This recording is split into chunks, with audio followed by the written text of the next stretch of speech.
All right, welcome to Hannity.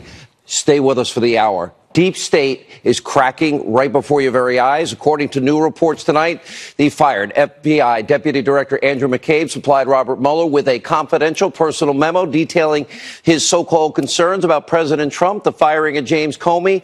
We will totally blow this out of the water and tell you how absurd this all is. Plus, we're going to show you how this uncovered document reveals a stunning new revelation about the Deputy Attorney General Rod Rosenstein.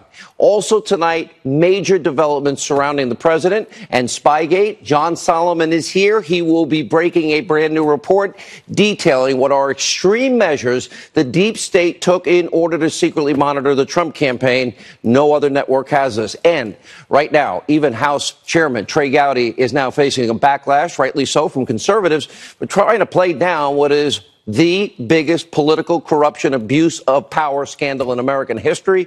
Very powerful remarks from the great one, Mark Levin, coming up. But first, we'll bring you all the latest information on the president's huge negotiations, seemingly a breakthrough with North Korea. And we'll show you the left's ridiculous outrage over the president's pardons. And, of course, the latest example of sick, twisted, ugly liberal hypocrisy. In this case, Samantha Bee's despicable, disgusting comments about the first daughter, Ivanka Trump. That's in tonight's very important breaking news opening monologue. All right, breaking right now, new report just came out, Washington Post. Federal prosecutors have now interviewed James Comey as they now weigh whether or not to charge his former deputy FBI director, Andrew McCabe, with a crime for his obsessive lying, which is why he was reportedly now fired.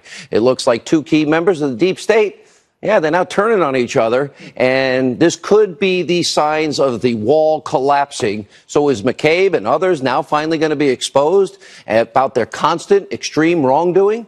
I've said many times on this show, starting in January, this is the year of the boomerang. We'll give you all the breaking developments. And also tonight, according to reports, the disgraced former deputy FBI director McCabe, who, as we said, was fired because of his pattern of blatant lying, he wrote a personal, confidential memo detailing his so-called concerns over the president's decision to fire his former boss and personal friend. Now, McCabe reportedly turned that memo over to, there you see it, Robert Mueller's team of witch hunters, the so-called investigators, Democratic donors, Hillary supporters, to help their efforts. And as you can imagine, the Trump-hating press and their friends in the left, they were very excited. Very wrong, as I'll explain in a second, but very excited. Take a look. Now we find out that the president wanted to fire Comey on the grounds that he was concerned about the aggressive Russian probe. In other words, he did it to protect himself, to obstruct justice. This is clearly, it seems to me, close to the smoking gun of obstruction. We have enough information about this president and his attempts to control Rosenstein and Jeff Sessions, and to literally have them protect him from this investigation. I think it is clear that he's obstructed justice. The question about the president and Comey's firing has always been, what did it mean about the Russian investigation? Rod Rosenstein is one of the people that Donald Trump has been hammering, that he doesn't trust him and all the such. But if Rosenstein really did try to give him a cover story to fire Comey, I wonder why. I mean, talk about repaying a favor. I'm just saying that's pretty amazing how this is all turning out. Pretty amazing how dumb my so-called colleagues in this industry are. You know what? It's not a real news story. More lies, more hysteria, more breathless reporting of so-called news. And while McCabe expressed concerns about Trump using a cover story to fire Comey, okay, here's what they're not telling you. The president had the full authority to fire Comey for any reason. He didn't need a cover story at all. Remember, even Comey himself said the president had the right to fire him for any reason. That's fake news. That's hysteria. That's outright lying to you, the American people. Now, this comes after our own Adam Housley reported that McCabe allegedly threatened to take others down with him if he was fired. Get it? They're now turning on each other? Now, in reality, this McCabe memo provides literally no evidence that the president did anything wrong. Instead, the memo does reveal something else. According to the document, the Deputy Attorney General, Rod Rosenstein, I've been warning you to keep that name in your head. He told McCabe about conversations he had with the president surrounding the FBI's Russia investigation and the firing of Comey. Now, this means Rod Rosenstein, again, is obviously a witness to the special counsel's investigation. Witness number one, this very investigation he's overseeing. He's even more compromised than we thought tonight. So how is it possible, again, the Attorney General, Jeff Sessions, recused himself over so-called possible conflicts of interest, citing the wrong law and statute in doing so, but Rod Rosenstein, he's not conflicted? Remember, he also signed that final FISA warrant. He put his signature on it, and that was with the bought and paid for Hillary Clinton dossier, Russian propaganda, a foreign agent literally using Russian lies. Yeah, to lie to you, the American people. Just one more wrinkle to Mueller's completely flawed, fraudulent witch hunt. It needs to end. Look at what this is doing to this country. And by the way, you, the American people, have already paid more than $16 million to fund this partisan effort of Robert Mueller. And for what? 379 days without any evidence of any Russia so-called collusion whatsoever. Nothing. And also breaking tonight, we're peeling back even more layers of this deep state. John Solomon will join us tonight. Brand new information, details on serious and shocking abuse of power. You will be here in moments to preview this upcoming Bombshell report, which reveals that in 2016, the Obama administration pressured the FBI to ramp up their spying operations against the Trump campaign and the Trump administration. A massive exclusive. Stay with us. Also, yesterday in the Washington Examiner, Byron York highlighted the 2017 congressional testimony from Fusion GPS founder Glenn Simpson. He told members of the Senate Judiciary Committee that, quote, the FBI had a human source inside the Trump campaign. Okay, that was way back in 2017. Don't forget last week, former CIA director turned CNN hack, director of national intelligence, James Clapper, actually said that Trump should be so happy that the FBI was spying on his campaign. Really? Oh, United States of America or Venezuela? Take a look. So I ask you, was the FBI spying on Trump's campaign? No, they were not. They were spying on a term I don't particularly like, but on what the Russians were doing, trying to understand, were the Russians infiltrating, trying to gain access, trying to gain leverage and influence. So why doesn't he like what they do? So why doesn't he like that? He should be happy that well, he should be. Why didn't you go to him in the spring of 2016 and say, hey, there's this guy that you never met that we're watching? He would have helped you. Remember, the most exculpatory evidence in the Comey memo was, I didn't do this, but if anyone around me did, I want the world to know. So it's crystal clear that the Trump campaign, yes, was spied on, was monitored, was closely observed by the deep state, which was hell-bent on making sure Donald Trump never became the president. A major abuse of power. It's all unraveling. Now, meanwhile, Clapper, who you just heard from, he's now actually in a really twisted, distorted way, blaming Republicans for obstructing federal efforts to warn the American people about the Russian election interference in 2016. Remember the Nunes Washington Examiner piece 2014? He warned us way ahead of you. Take a look. There was concern on the part of the president himself because of the allegations of rigging, which the candidate Trump was then espousing, that anything that the president did would be viewed as political, and he would be putting his hand on the scale in favor of one candidate to the disfavor of the other. So I think Ben's exactly right, and my book comports with his account. Yeah, he says, but not for Mitch McConnell, the Senate Majority Leader. Perhaps there would have been more said. Did Mitch McConnell stand in the way?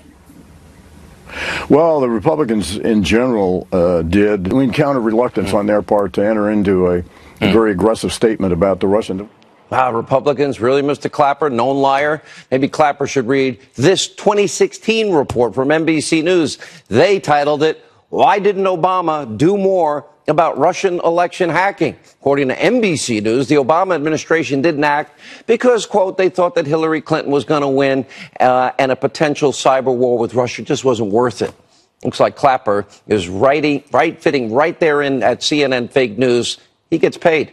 And, of course, while Clapper, everyone else in the deep state tries to drag this president down, the president has been up to serious business to actually attend to on the world stage. You know, important things like peace, the upcoming talks with the North Korean dictator, little rocket man Kim Jong-un. Well, last night, the Secretary of State, Mike Pompeo, held a productive meeting with the high-ranking member of the North Korean regime, first time in 18 years on U.S. soil. And this is what Pompeo had to say earlier today. Today, Vice Chairman Kim and I discussed how our countries could come together and take advantage of the unique opportunity that our two leaders have created through their visions of the future that they have so clearly articulated. The proposed summit offers a historic opening for President Trump and Chairman Kim to boldly lead the United States and the DPRK into a new era of peace, prosperity, and security. Our two countries face a pivotal moment in our relationship in which it could be nothing short of tragic to let this opportunity go to waste. So that if Kim Jong-un denuclearizes, there is a brighter path for North Korea. We envision a strong, connected, and secure, prosperous North Korea that maintains its cultural heritage, but is integrated into the community of nations. Great news. The president himself, he's set to meet with this high-ranking North Korean official tomorrow. And by the way, that Korean official will be delivering a letter from Kim Jong-un himself. Take a look. We're doing very well with North Korea. Our Secretary of State has had very good meetings. He's meeting again today. I believe they'll be coming down to Washington on Friday. And a letter is going to be delivered to me from Kim Jong-un. So I look forward to seeing what's in the letter. Hopefully we'll have a meeting on the 12th. That's going along very well, but I want it to be meaningful. It doesn't mean it gets all done at one meeting. Maybe you have to have a second or a third, and maybe we'll have none. But it's in good hands. As the president manages the ongoing negotiations with North Korea, well, he's also been making waves right here at home, and I think good waves. Today, the president pardoned friend of this program, conservative activist, author Dinesh D'Souza. Remember, he was prosecuted under the Obama administration for violating a campaign finance law, one that is rarely ever punished like this. President Trump is also, he is considering a pardon for Martha Stewart and even for the Democratic governor, former Democratic governor of Illinois, Rod Blagojevich. And while the media barely yawned over Obama's pardons and Clinton's infamous pardons, they were absolutely spinning out of control because the president is using his absolute power of the pardon.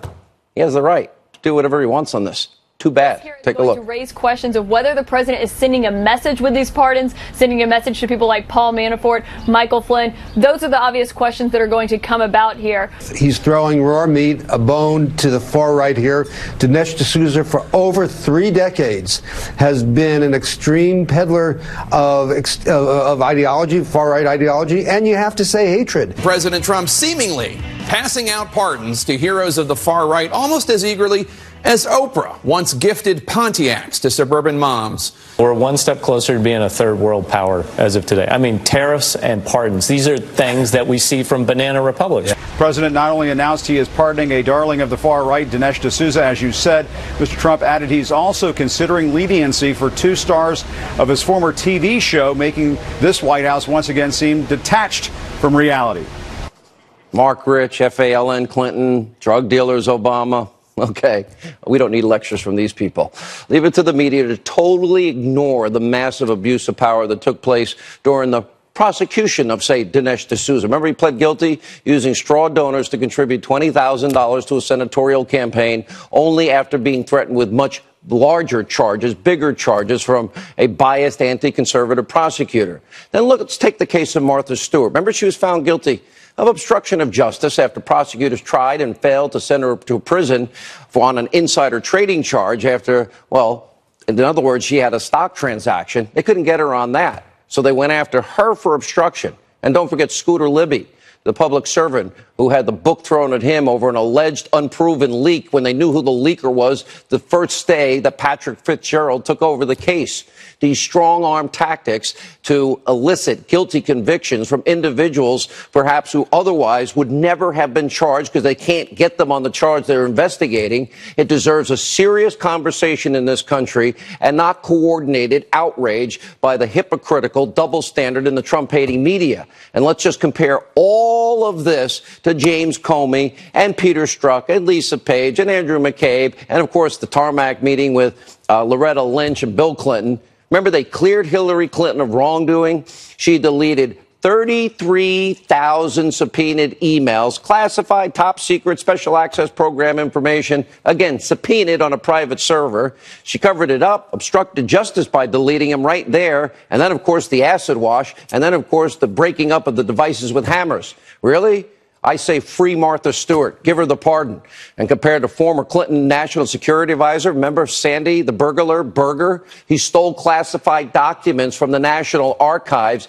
He stuck them in his pants and in his socks. He never got charged with a crime. Can you say a two-tier justice system? What happened to equal justice under the law? What happened to equal application of the law? What happened to our constitutional rights that we're all equal in this country? Finally tonight, a story from a so-called comedian named Samantha Bee. Listen to what Bee had to say about Ivanka Trump. It'll make you puke, but look anyway. It was on TBS last night. Ivanka Trump, who works at the White House, chose to post the second most oblivious tweet we've seen this week. You know, Ivanka, that's a beautiful photo of you and your child, but let me just say, one mother to another, do something about your dad's immigration practices, you feckless. He listens to you. Put on something tight and low cut and tell your father to stop it. Tell him it was an Obama thing and see how it goes, okay? Disgusting, right on cue, Be revealed. Just one more blatant example of what we have discussed on this program for years. If you're a liberal in the public spotlight, you can pretty much say and do anything else you want and no consequences. And of course, the opposite is true for conservatives. We just saw Roseanne's show canceled after the comments she made. But for Samantha Bee, an apology, that's good enough, no problem. She said, I would like to sincerely apologize to Ivanka Trump and to my viewers for using an expletive on my show to describe her last night. It was inappropriate, inexcusable. TBS shares the same parent company as fake news CNN, also apologized, and then they praised their late night so-called star for doing the same. Look, let me be clear. I don't call for boycotts. I don't call for people to be silenced. I don't want shows canceled. I'm not calling for anyone in the media to be fired. If you think Samantha Bee is an untalented, not funny, bitter, partisan, mindless hack like I do, you have the power. Turn the channel. You don't have to watch her hateful show. Sadly, just one more example of what is a blatant double standard in America. Republicans, conservatives sent to the chopping block, and those on the left, they're given a pass. Here with reaction to all these new developments out of the deep state from the Hill, John Solomon, Fox News contributor, Sarah Carter. John, we start with you. You have a huge story you are about to unfold. I've got some, well, let's just say a preview of coming attractions here. Tell us about it. Yeah, so I'm putting the finishing touches on a column I think will come out tomorrow, and I will reveal two really important things. The efforts to begin targeting and reaching out to Trump campaign officials to gain intelligence on Russia that would ultimately justify the investigation began weeks and maybe months before the FBI had a formal predicate. And that's very important. The rules say you can't use sources until you have a predicated investigation. The predication is July 31st, 2016. My sources and documents that I'll be able to make public tomorrow will show that there were contacts going on by people identified as informers, informants, people who provided information began much, much earlier than July 31st. That's the first part. Second part is, as the investigation was just starting to ramp up, there are internal FBI documents showing FBI agents talking about the White House trying to take over the investigation, fears that the Justice Department was going to leak for political reasons, and their own personal fear. Slow down. Yeah. When you say the White House, you mean the Obama White House. Yes. They were attempting to take over the investigation. That's what these messages say. The White House is going to be in charge. These are FBI messages. Yes. And we're talking about the Obama White House. How high up are we talking about here? We don't know. The text messages are just what they are, right? They don't give a lot of detail. They're short and as you would normally see in a text message. But the words, the White House is running this, are clear in the text message, and people will be able to make up their own mind. And here's another thing that's going to be really interesting to people. You just had it in your monologue a little bit about whether President Obama was aggressive enough on Russia. The FBI agents who opened this case feared that Barack Obama was weak on national security and wouldn't do what they needed for Russia. You're going to see those messages tomorrow, and I think people will be able to see those in between those bookend events. These are struck page texts? Some of them are struck page texts, some are other documents. And Yeah, and there's about to be, am I wrong, a cascading flow of information when the IG report comes out. Let me bring Sarah into this part. Yeah, 400 pages. Right. That the IG is going to release, and it will immediately be followed up by good people in the FBI and in the intelligence community that will corroborate and confirm this was rigged, this investigation into Hillary Clinton. Sarah. Yes, there are a number of people that are ready to speak, a number of FBI agents that are currently working in the Bureau, and other former agents who want to tell the truth about what was going on. I mean, Sean, we know what happened at the higher levels, on the 7th floor of the FBI, the highest officials, but there are so many agents within the Bureau that were disgusted by what happened. I mean, I reported over and over again, I know John has too, that agents were so angered when Comey made this decision, a decision he shouldn't have made, by the way. It should have been left up to the Department of Justice, that they literally got up from their desks in some field offices, left their offices and didn't return until the next week. Other agents were throwing food at the television at Comey. So, I mean, there are a lot of people that are ready to talk. They're ready to talk about what happened. It just depends on if Congress calls them to testify, and I think that's very important. John, you're talking about the timeline being off, and you're talking about documents within the FBI that bring this right to the Obama White House. Correct? Yeah. Well, certainly the suggestion that the White House and the Justice Department, the political elements of the administration, were trying to intrude on the FBI investigation. People will read these messages and they'll see for themselves tomorrow. But that is clearly one of the things that the whistleblowers who approached me were able to lead me to. And you'll be back tomorrow. Sarah will give you the last word tonight. Thank you. Yeah, and another quick point. John's very, very accurate on that. I mean, I believe John Brennan would have known all of this. There were a lot of other high-level officials would have known what was going on in a counterintelligence investigation, particularly one involving a campaign. We'll see you both here tomorrow with this big breaking story. It's percolating as we predicted. When we come back, the great one, Mark Levin, taking on Congressman Trey Gowdy for his defense of the FBI spying on the Trump campaign. Dr. Gorka, Dan Bongino, Greg Jarrett. Stay with us. Busy news night. Our friend, the great one, Mark Levin, just literally lighting up House Oversight Committee Chairman Trey Gowdy after the congressman praised the FBI for spying on the Trump campaign. Congressman Gowdy, what's happened to you? Take a listen. And he's drawn a conclusion. There's nothing wrong with this FBI informant. The FBI did exactly what the FBI is supposed to do, and the American people agree. And, of course, Trey Gowdy knows that the American people agree because nobody speaks for the American people like Trey Gowdy. Did they have an informant, a.k.a. a spy, at the DNC to chase down the Russians who were hacking the DNC's emails? No. If they're trying to protect us and the candidates in the election from the Russians, as we pointed out last week, why weren't there informants in Jill Stein's campaign or Hillary Clinton's campaign or Bernie Sanders' campaign? Boom, checkmate. Here with us, Deputy Assistant to the President, Fox News National Security Strategist Sebastian Gorka, former Secret Service agent, NRA contributor Dan Bongino, author next month, July, one that happened to be in the Trump campaign.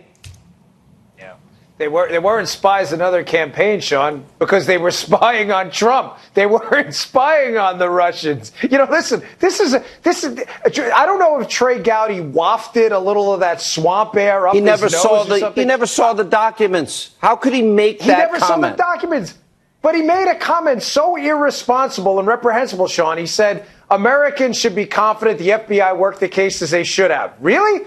Then why'd they hide the case from congressional oversight? They hid it. This is all out there for anyone to see for 8 months when they were supposed to brief them quarterly, while they simultaneously, Sean, leaked the existence of the case to the New York Times and then leaked later the conversation about Mike Flynn to the Washington Post. Everything That's the New York FBI Times way? No, it's not. Everything the New York Times is reporting is now boomeranging, even within their own reports. You know, they're just revealing, you know, like spies, the information that they don't mean to reveal. Dr. Gorka, let me ask you about this McCabe secret memo that I talked about. Again, I think that is now backfiring on them as well. Absolutely. It's the ultimate boomerang, all of this. Look at that video of Ben Rhodes, and then you will understand everything. The night of the election, Ben Rhodes, the master of lying, has no words to explain the loss of Hillary Clinton. This is why they were doing what they were doing. She had to win at all costs. That's why an intelligence asset, whatever you want to call it, was put into the Trump campaign. And let's not argue about whether it's a spy or an informant, because that's irrelevant. Sean, we need to know one answer to one question. Why was the operation started? We still don't know. An Australian ambassador, a professor in the UK, now a Maltese professor in Rome. It stinks to high heaven. And Trey Gowdy, we know so much read the corruption. Documents. Look at what I said But this about is Martha outrageous. Stewart. The fix is in for Hillary. She didn't obstruct justice, but Martha Stewart did. Okay, do we have equal justice under the law? Look at unmasking. Look at surveillance. Look at leaking intelligence. Fixing Hillary campaign. FISA abuse. All of this is, it's rotting from the head down, and the FBI rank and file are going to expose it. This dovetails nicely, this whole McCabe memo. And first of all, the president could fire Comey because he didn't like the color of his socks. He doesn't need a reason. But when you add that to what John Solomon is now, he is saying, FBI documents, bring it right to the Obama administration. Absolutely. And I've seen more than I can say. Peter Strzok sent a text message to his mistress, Lisa Page, on August 5th. He had just signed the documents opening the Trump-Russia collusion case. And in that text, he says, the White House is running this. The chronology of events tells you what happened. So we're going to see a Peter Strzok memo, the guy that wrote the exoneration of Hillary, before the investigation, signed the papers. The guy that the Trump investigation immediately ran over to and Great says Britain. The White House is running this. What does that mean? President the Obama White House. Of course, it meant President Obama, who's being briefed all the time by John Brennan, the CIA director, who is the instigator of the phony dossier. Another big reveal by the New York Times they didn't mean. For the FBI to interview this Australian that met and was drinking with Papadopoulos Downer, it had to be negotiated by our State Department. That means John Kerry knew. That means that probably Obama knew. Sure. That's another sign pointing to Barack Obama and company. On June 20th, Steele writes his phony, fictitious dossier first memo. He immediately calls the FBI. The FBI, 2 weeks later, flies to London at Orbis headquarters and meets with Christopher Steele, who tells them all about Trump-Russia collusion. That was phony evidence. 3 weeks later, the FBI opens its investigation, and only thereafter do they start looking into Papadopoulos. And now we know the timeline is off, too, because it started in the spring. All right, last word from both Dan and Dr. Gorka. Dan. Sean, I think the next shoe to drop is the information about, Russian dirt on Hillary was clearly pulled out of the campaign by the FBI. Who pushed it in there? That's going to be the next shoe to drop. Okay, paying close attention. And Dr. Gorka. The suspect number one is John Brennan, and he wouldn't have moved a muscle unless Obama knew as well. Boom. Okay. It's all collapsing, and they're turning on each other. Did you notice that? Cabe, Comey, it's all going to be a circular firing squad against each other. And Peter Strzok and Lisa Page. Oh, can't wait. Wait till you see this. I have it. Wait, I have it right here. I just can't show it today. I'll show it tomorrow. All right, Jesse Waters, Jessica Tarlov on Samantha Bee's vicious, vile, hateful comments about Ivanka Trump and a double standard in the country. Stay with us. More breaking news.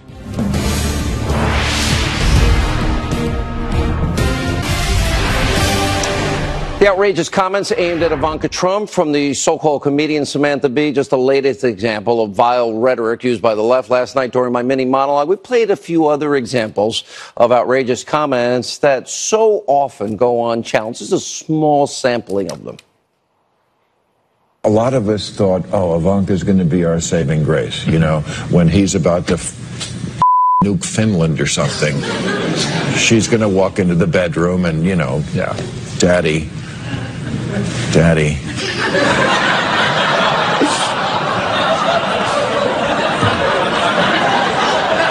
don't do it, Daddy. You know, Hello, everybody out there in TV town. This is Karl Malone of the Utah Jazz, here to tell you about Karl Malone home state, Louisiana. Sometime at night, Karl Malone look up in the sky and say, what the hell going on up there?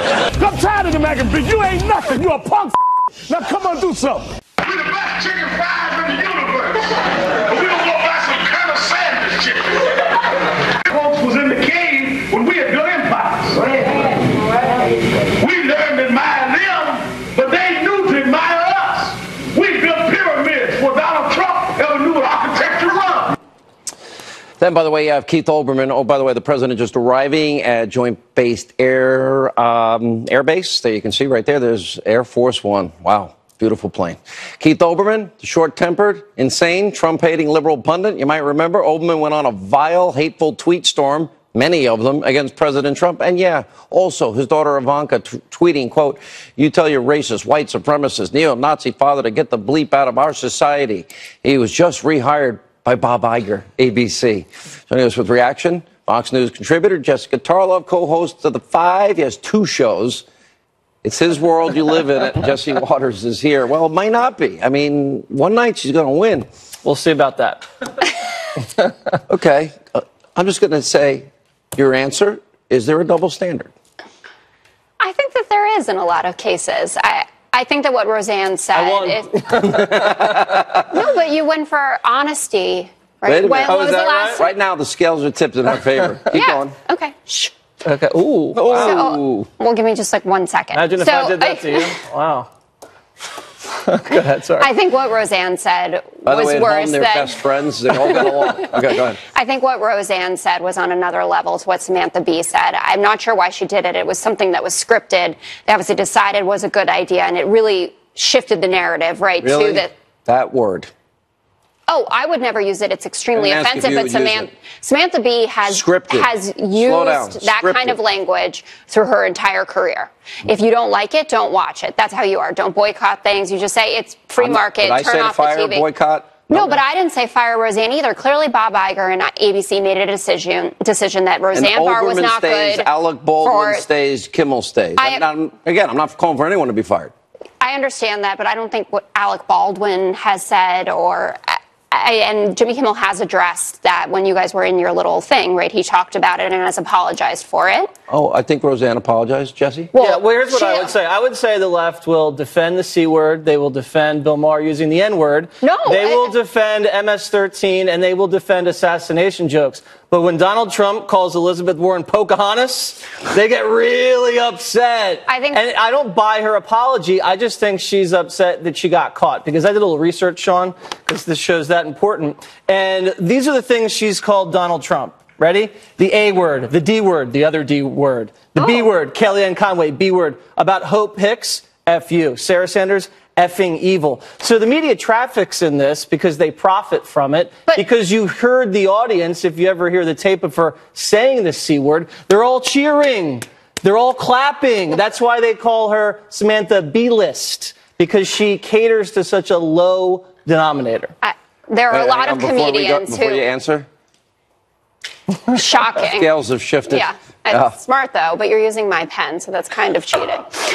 He stole you. Go ahead. I lent it to him because we are Here, friends. you can keep it. Brand new one. Yes? Comedians across the board, we just happen to have more of them. And you can say so-called comedians, or I don't think that they're funny, but at the end of the day, more liberals are comedians go into that profession. They are supposed to push boundaries. I don't think it was appropriate. But at the same time, there are people on the right who say horrible things all the time. I mean, look at the things that Ted Nugent has said, and then he got an invitation to the White House. Yeah, you can always point to Ted Nugent. But, you guys have the Chelsea Handlers and the Samantha Bees and the Stephen Colberts, and they will say the most disgusting, disparaging things about President Trump, but they won't say radical Islam.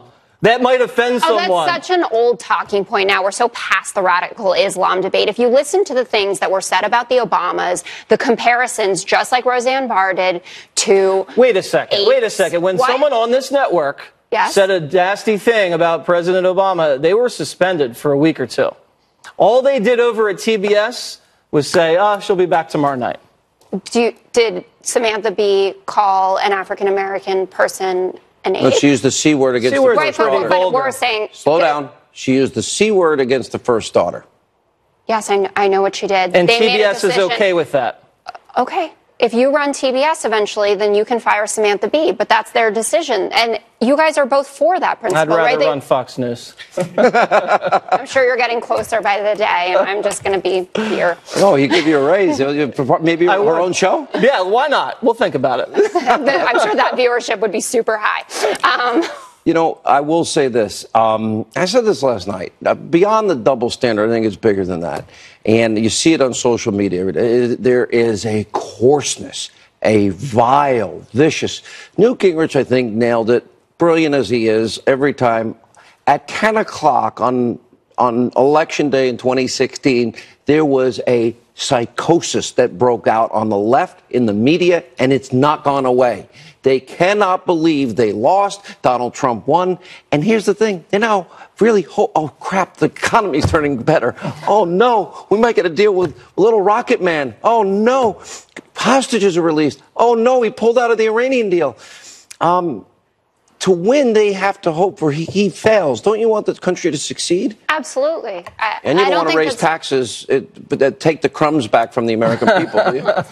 I have never supported the crumbs rhetoric, but I do think that we could give larger individual tax cuts and maybe smaller corporate tax cuts, and in case that money doesn't trickle down like everyone pretends that it's going to. But the crumbs should stay. Yes, the $1,000 should stay. Absolutely. $2,000. It's $1,000. Yeah. And then you add the $1,000 bonus from the Fortune 500 companies. The gas. That adds up to $3,000. How much does the gas costs a lot now? All right, so ready? It's like half. Under $3 bills. I think it was pretty decent. I don't know. You got a consolation prize. I got a pen. This world, we're living in it right now. All right, when we come back, Kristen Fisher live from the White House, preview of the president's big meeting with that senior North Korean official tomorrow. Daniel Hoffman weighs in. This has the potential to be huge, historic. Stay with us.